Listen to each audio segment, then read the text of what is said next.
At a Japanese ground self-defense forces camp in Tokyo, these mid-ranking officers are discussing their preferred flavour of potato chips.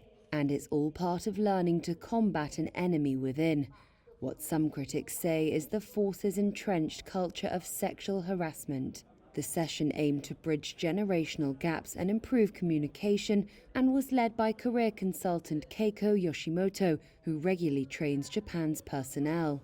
Yoshimoto views harassment as largely a communication problem, suggesting that understanding different generations can help prevent it.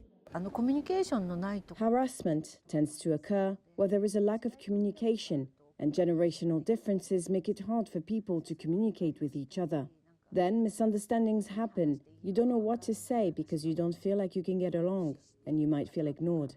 I think that's how people misunderstand each other. Japan's armed forces need to recruit more women as part of a military build-up.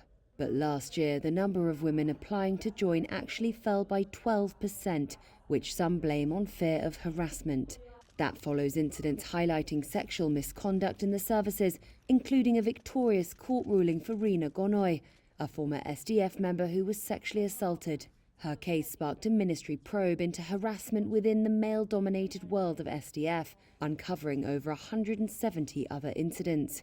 However, Reuters found that the Defence Ministry is yet to act on the recommendations of an expert panel that studied the issue, including establishing a national system for reviewing anti-harassment training. In one case dating back to 2013, an SDF member says she was identified in sexual harassment training materials issued to a unit. She is currently suing the government for damages.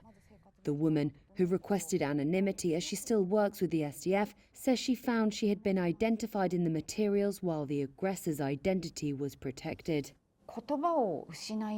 I was at a loss for words after knowing that my name was in the training material. I felt like I wasn't treated as a human being, but rather an object. And I was also shocked that this group of people were so far out of common sense. The Japanese Defence Ministry has an online harassment course and supplies officers with training materials, but doesn't guide them on teaching the subject or track the training's implementation.